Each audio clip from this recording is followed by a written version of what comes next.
Our next poet is Sarah Kobinsky, who was the 2013 to 2015 Poet Laureate of Emeryville, California. Her poems and stories have appeared in Magma Poetry, Red Like Lit, 1111, Monkey Bicycle, 82 Review, 100 Word Story, George Review, amongst many others. She was longlisted for the 2019 University of Canberra Vice Chancellor's Poetry Prize. Nighttime on the Other Side of Everything, published by New Rivers Press in 2019, is her first full poetry collection. She was born in Canada, raised in North Dakota, seasoned in England, and tempered in California. Sarah and her husband have a handmade dinnerware company in the East Bay called Jared's Pottery. Give it up for Sarah.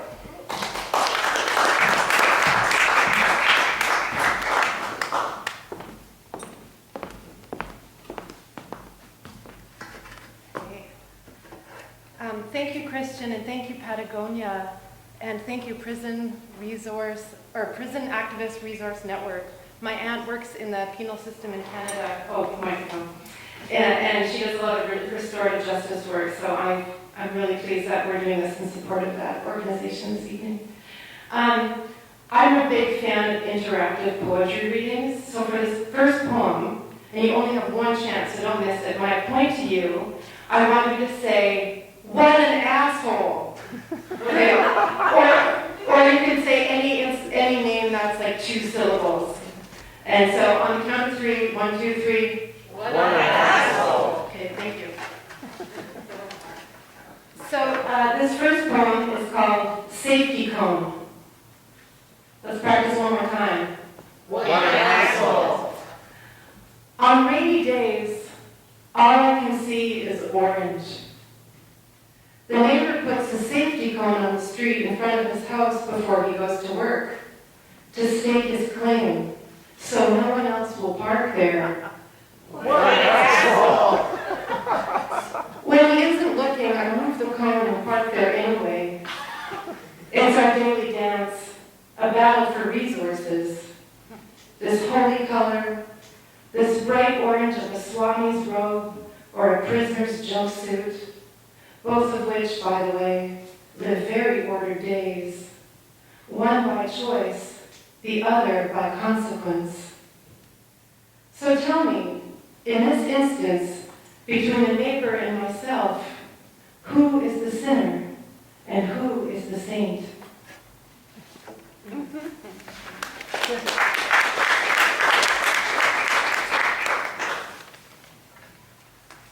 I think this is the second time I've read out in person since 2.5 years ago.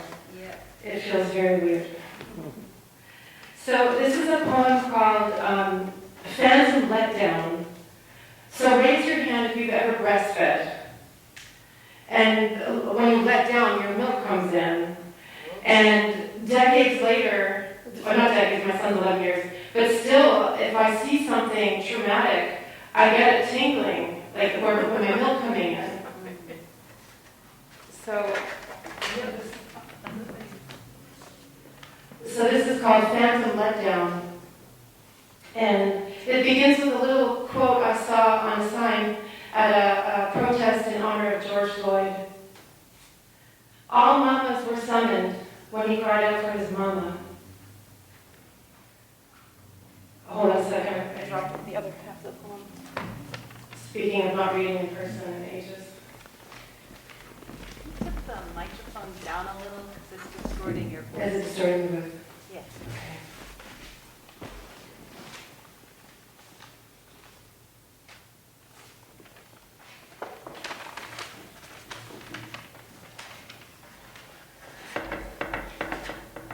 Okay.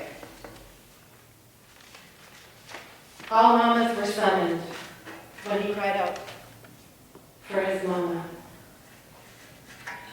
A baby cries inconsolably, and I can still feel it. That tingle in my breasts, the ghost in the mammary glands, the ghost in the milk machine. Even though it's been years since I last nursed my son.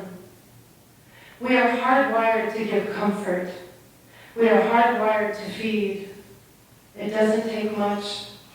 The sound of a cry, of public grief, that milk comes in, the ghost milk, the milk of the ancestors, the healing milk that reminds us to stay soft.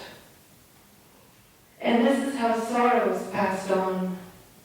And this is how joy is passed on. And this is how we guarantee forever and ever the wails of our hearts will always be heard.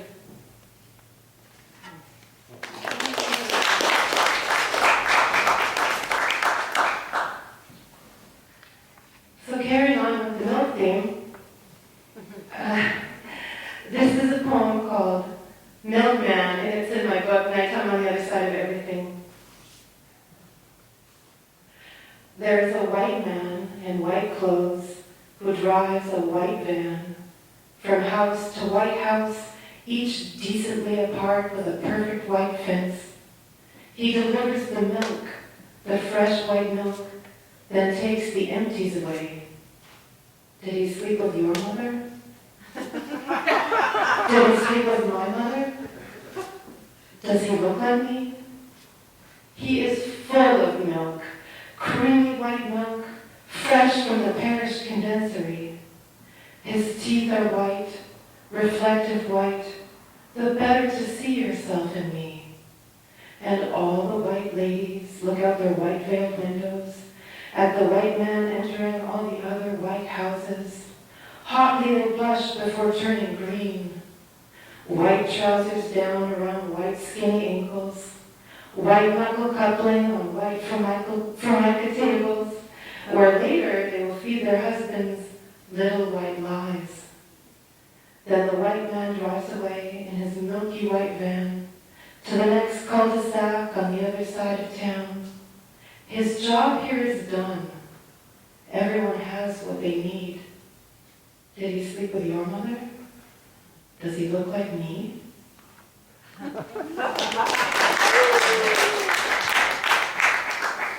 So I just got back from this. I'm originally from Canada, but when I was a teenager, my family moved to North Dakota, and it's a very strange place. And I just went back to visit my folks after, since the beginning of the pandemic. And it was April, and it was snowing. And this is an old poem of mine, but it probably, I don't know if you can hear that. Is that too close? Yeah, Back away. yeah. It's probably the most accurate thing I've ever written about my family. And so this is in honor of my family that I just saw a couple weeks ago in North Dakota. It's called Jesus Smokes. My father, the cancer doctor, sits at the head of the table, coughing like his father, a cancer doctor, coughed in the oxygen tent in the room in the hospital in Canada. My grandfather, a Russian immigrant famous for his Anglophilia, leaned out of his oxygen tent with his riding crop and whispered through cancerous spittle, "My son, you must become a doctor." My father, who didn't want to become a doctor, sits at the head of the table coughing up white smoke. It's Passover, and everyone's on their third glass of wine. In his best Rabbi Burkle voice, my father chants a blessing and says, "Jesus smokes." Now, the Jesus reference is weird because we're Jewish. But my father, the cancer doctor, he's famous for saying things that are weird like, "Jesus smokes." Myself and my 5 siblings, all confirmed smokers, and our mother, an ex-smoker, sit around our father, the non-smoker, smoking.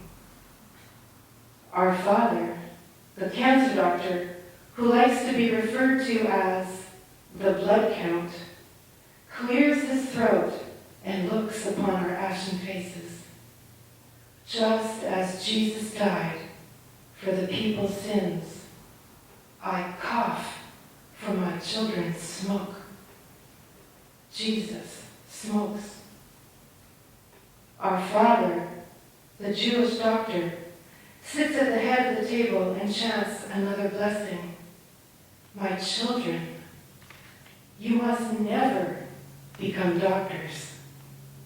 So my sister, the chain smoker, and my mother, the ex-smoker, and my brother, the social smoker, and my eldest brother, the I'm so broke I roll my own smoker, and my youngest brother, the chronic pot smoker, and my other brother, I just quit, so can I have one of yours, smoker? And me, I feel so guilty because I smoker all agree to never become doctors.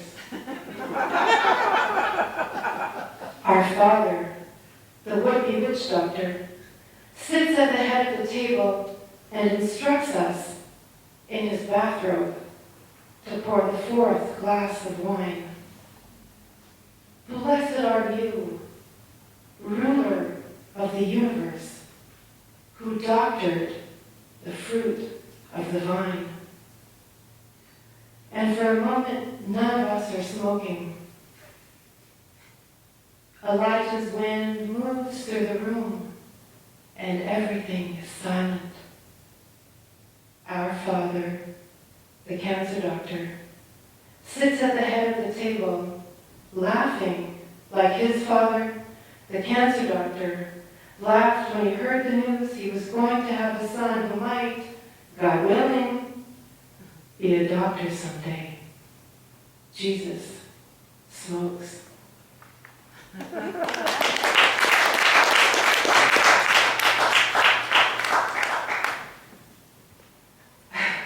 True story, though I've since quit smoking. It's been many years.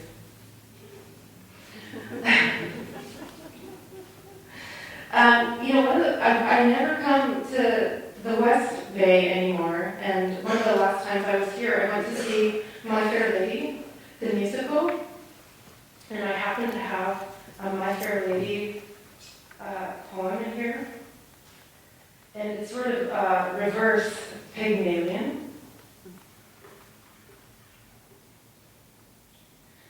I'm doing that thing where if I wear my glasses, I can see far away, but then I can't see anything up front. And so I have to take my glasses off, and then I can't see you. And then, my eye doctor said, well, we can get you like bifocals or progressives, and I'm just not there yet. So it's like, my friend calls it playing the trombone, where you're constantly moving your glasses. So this is called My Backward Lady. And it's my reverse Pygmalion.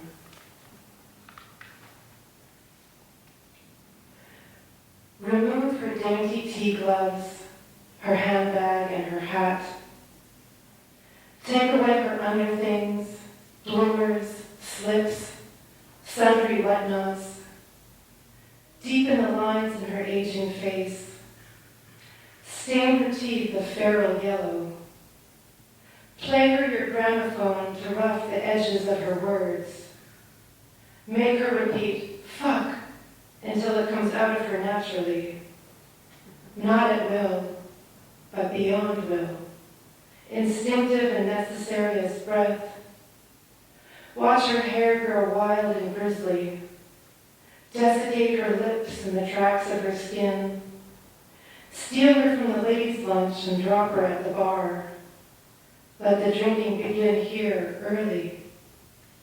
Show her a new kind of music.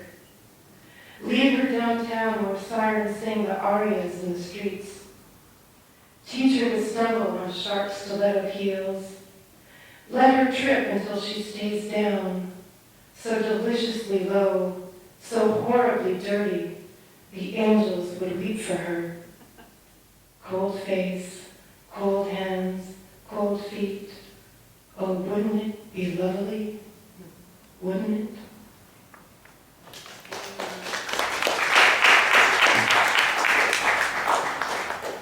So I'll finish with one more wee poem, and I was thinking, gosh, I wish I had an outdoor adventure poem for Patagonia. And the closest thing I have is about this guy who I think would probably wear Patagonia clothing. And it's called A Werewolf, like Aware, A-W-A-R-E, wolf. Nice.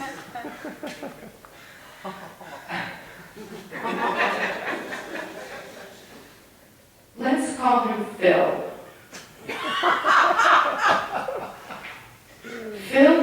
yoga.